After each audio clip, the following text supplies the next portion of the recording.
la radio del IES Valle de Uco.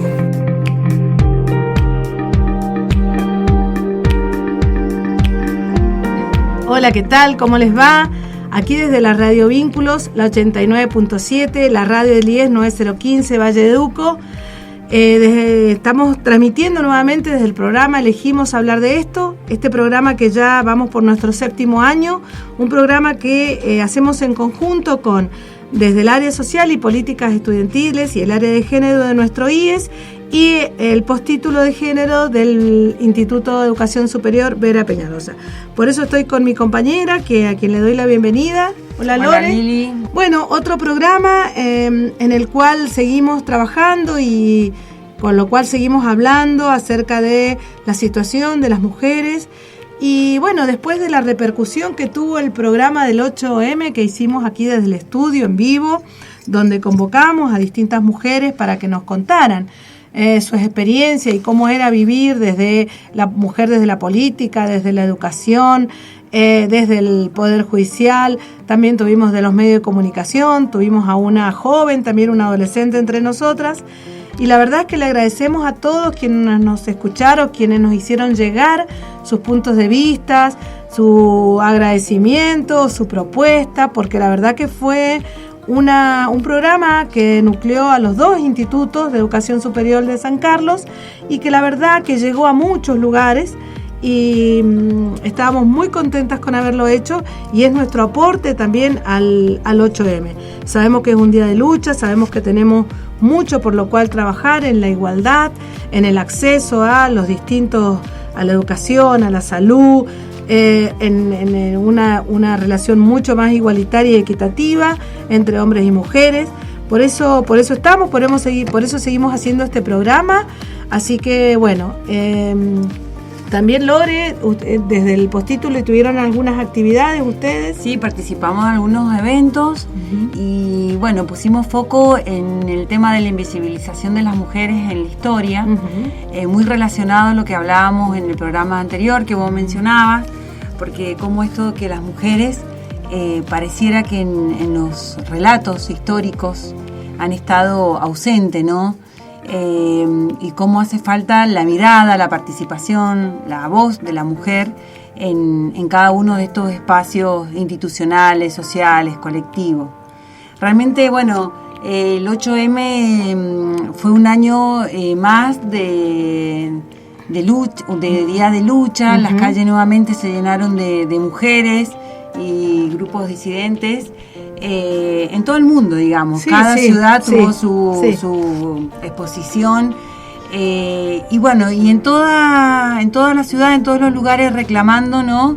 Por empezar conmemorando lo conquistado, lo ganado, lo alcanzado, que también surgió en el programa, esto de que se ha llegado a conseguir derechos, espacios de decisiones importantes para las mujeres, pero todavía cuánto falta, ¿no?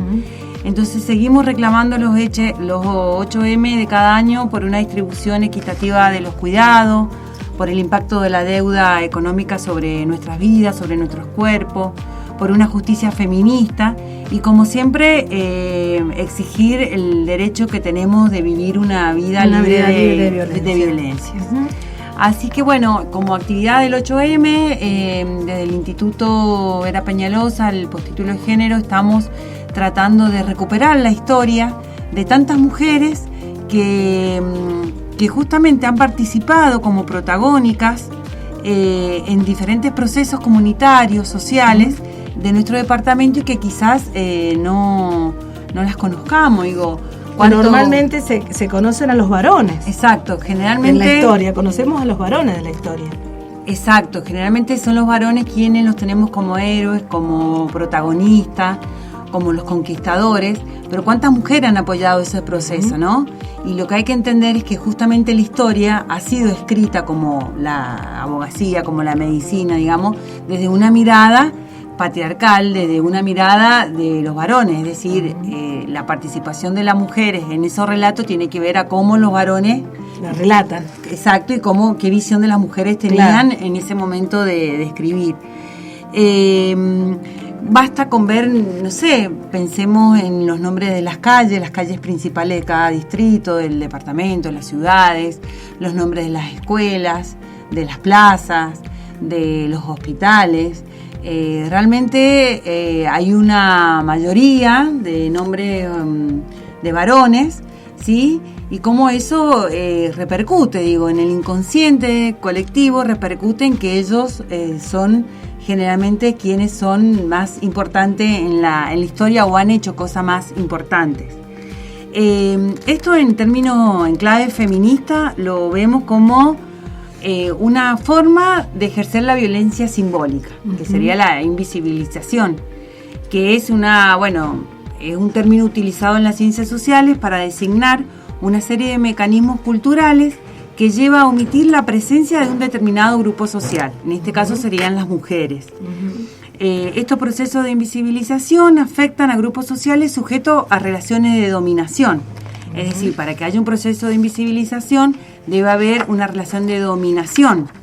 Por ejemplo, vuelvo a repetir, las mujeres, las minorías, los pueblos no europeos, las personas que no tienen la piel clara, las familias de clase media y baja, ¿sí? Son todos grupos que están en una relación de dominación. Es decir, ¿qué significa una relación de dominación? Es un proceso destinado a imponer la superioridad de un grupo sobre otro, ¿sí?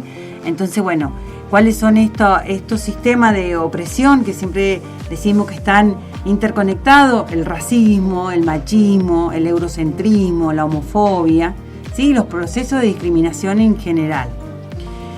Con este proceso de invisibilización de las mujeres, sostiene Escadón que el hecho de que las mujeres no estén presentes en la historia oficial es una violencia simbólica hacia las mujeres, pero también es hacia nuestra identidad y hacia nuestra memoria. Contar historias de mujeres es necesario para atraerla a la conciencia colectiva. Esta participación de las mujeres en Latinoamérica siempre ha estado. La colección de Chirimbote, que es una colección de libros muy simples, muy didácticos, que habla justamente de diferentes historias de mujeres que han sido protagonistas.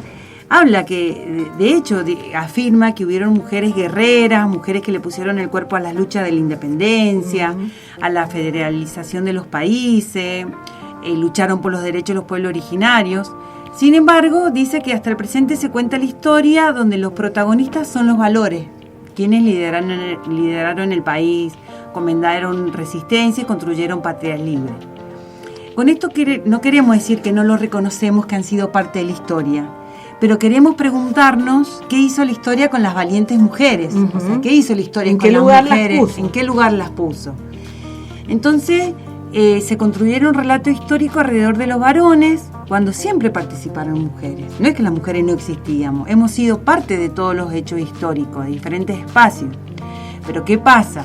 Ante la división sexual del trabajo, donde el hombre era quien estaba fuera en el entorno social, político, cultural, y la mujer dentro de las viviendas, criando, cuidando, esto hace que tengamos la idea de que la mujer no participa de las cosas importantes de la historia, de los sucesos de nuestra comunidad, sino que está en otro rango de actividades. Y sí han habido mujeres, como dicen, desobedientes, mujeres audaces, mujeres conquistadoras, ¿sí? Sí, porque tuvieron una doble trabajo, o sea, tuvieron que hacer el trabajo duro, digamos, que hacían estos varones también en la revolución, pero además debían buscar un lugar ellas, deberían generarse ese espacio. Totalmente.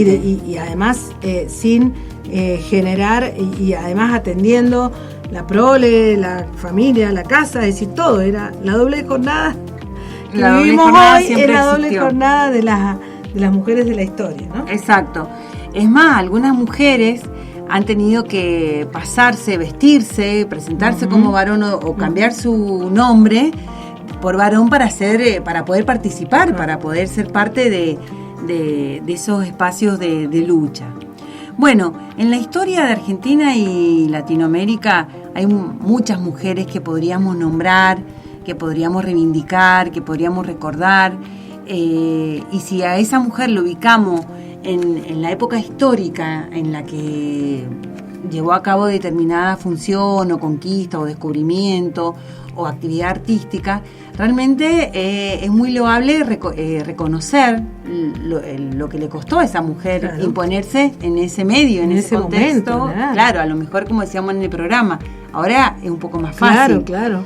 Sí, a nadie se le ocurriría hoy decir, no, una mujer no participa en tal lugar. Pero en ese momento es como que la historia las tiene que resaltar doblemente por esa trayectoria.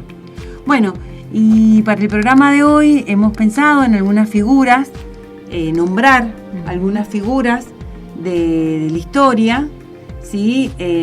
Como por ejemplo Eva Duarte de Perón, ¿sí? Que fue una figura destacada, controversial de la historia argentina, bautizada por su pueblo simplemente como Evita. Supo romper con los precedentes históricos para definir una modalidad nunca vista antes en Latinoamérica y quizás tampoco en el mundo entero. Luchadora por los derechos de los de sin derecho, y suscitó intensos sentimientos y profundas emociones. Bueno, Frida Kahlo también, que una ilustre artista mexicana que a través de su obra supo llevar el arte plástico a su máxima expresión. Era una bohemia por excelencia, se paseaba por los barrios vistiendo sus prendas indígenas y daba cenas festivas a gente de la talla de Trotsky, Neruda, a su marido, el genial Diego Rivera. Bueno, también podemos reivindicar las hermanas Mirabal, que también hemos hablado en varios programas, sobre todo los referidos al 25 de noviembre, porque el Día Internacional de la Lucha contra la No Violencia contra las Mujeres es en conmemoración a estas tres hermanas que fueron asesinadas, ¿sí?, por el gobierno dominicano. Bien. Bueno, Juana Zurduy, que fue una patriota del Alto Perú, que luchó en las guerras de la independencia hispanoamericanas por la emancipación del virreinato del Río de la Plata contra la monarquía española y asumió la comandancia de las guerreras que conformaron el fuego denominado República de la Laguna, por lo que su memoria es honrada en Argentina y en Bolivia. Quizás es más conocida Juana Zurduy, por lo menos nos suena un poco más de algunas de las mujeres de la historia. Exacto. Bueno, y en la parte artística podemos nombrar a Violeta Parra, ¿sí?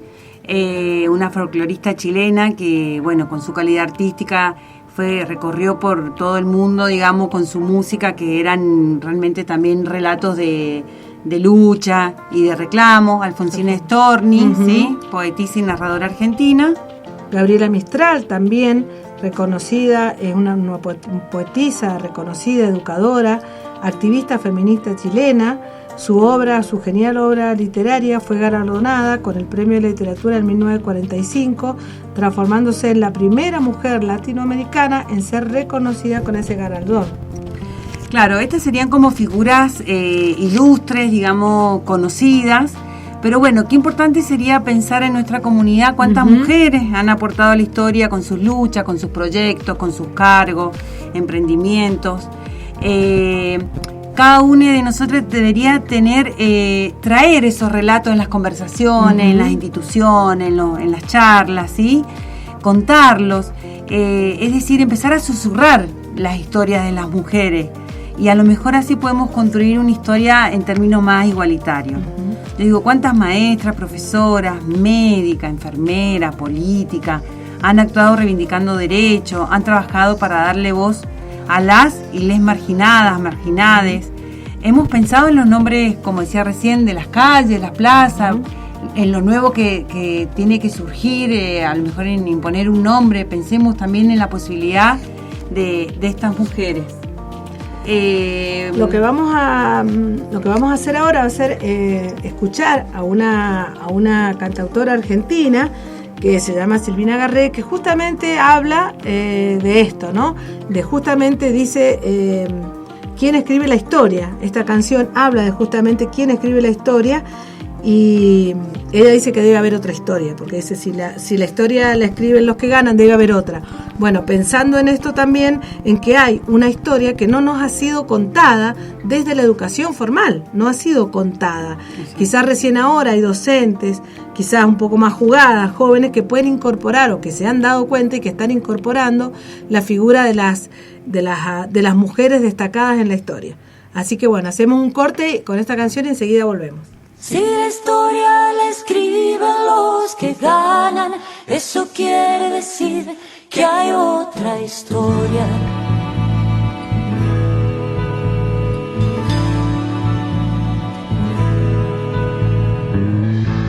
Nos queman las palabras, nos silencian y la voz de la gente se oirá siempre.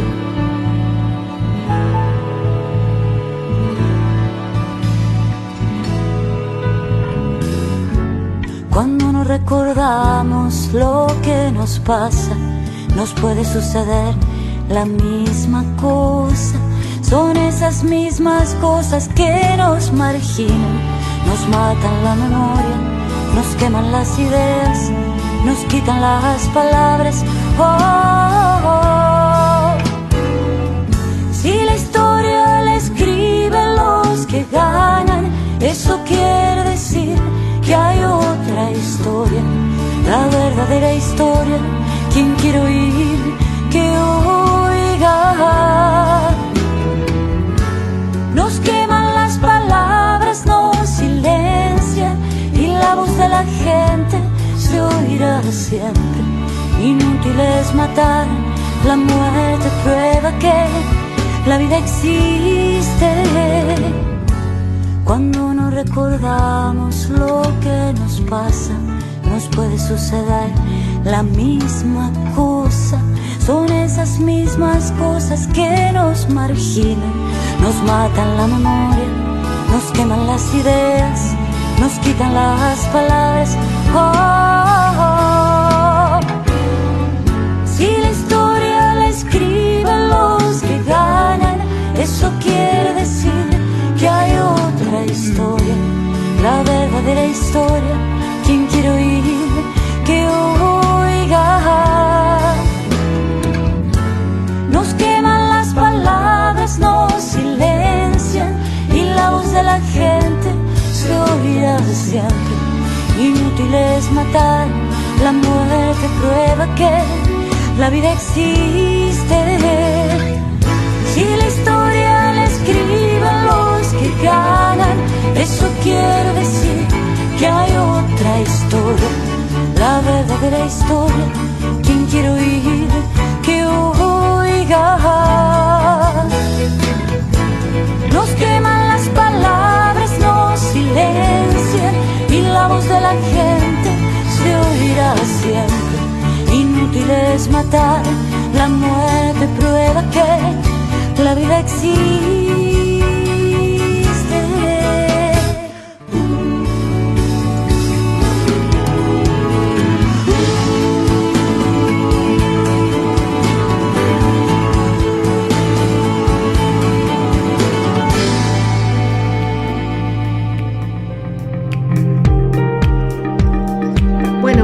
Volvimos acá con este programa en donde estamos con Lorena hablando acerca de las mujeres en la historia y de cómo hemos sido invisibilizadas.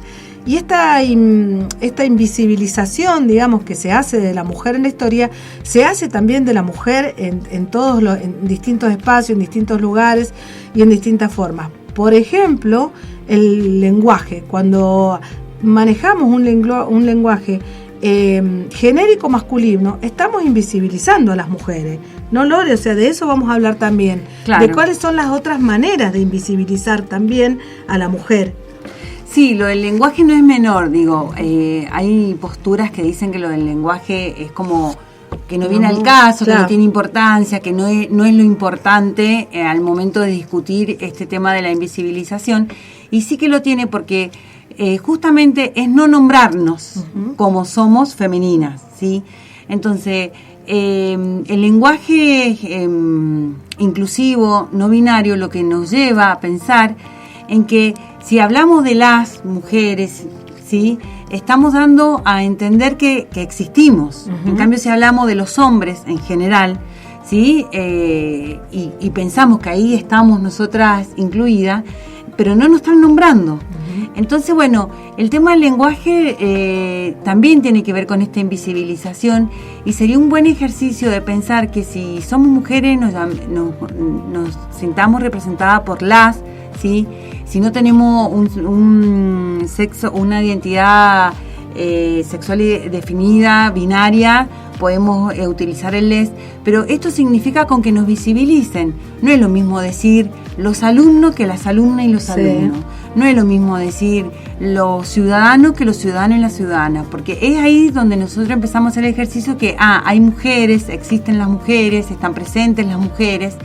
Entonces es importante relacionar la visibilización con el lenguaje, porque dice que lo que no se nombra no existe. Entonces hay que nombrarlo porque existimos. Y también otro tema relacionado es el tema de las tareas del cuidado. Porque por esto que si generalmente las mujeres se autopresentan o son presentadas como es ama de casa, no hace nada, ¿sí? O no hace nada, es ama de casa. Digo, ¿qué invisibilizado está todo lo que implica las tareas del cuidado, que es sostener la vida? Sí.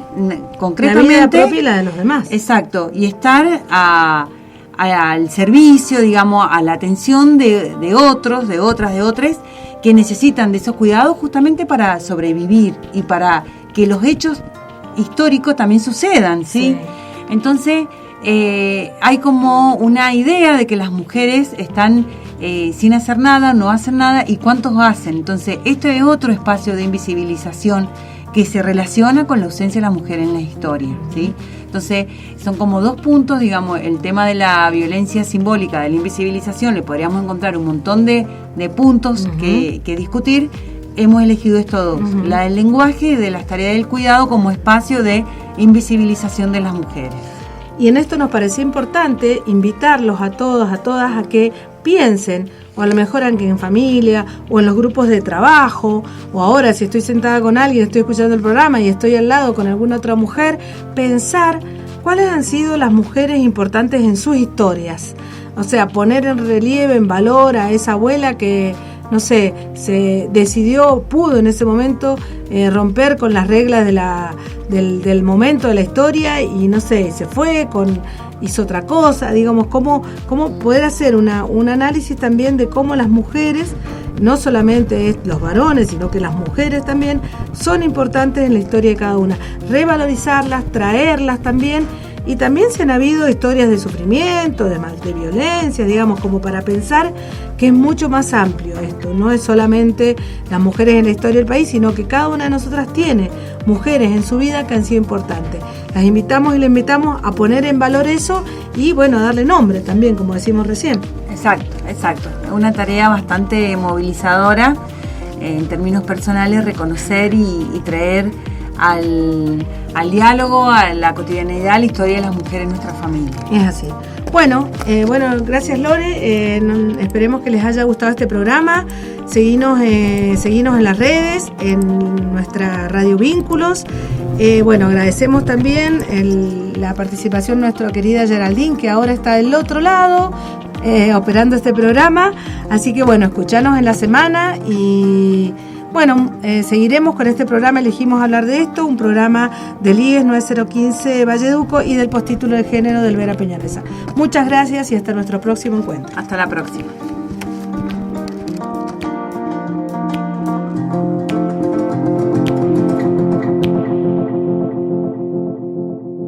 Vínculos, la radio del IES Valle de Uco.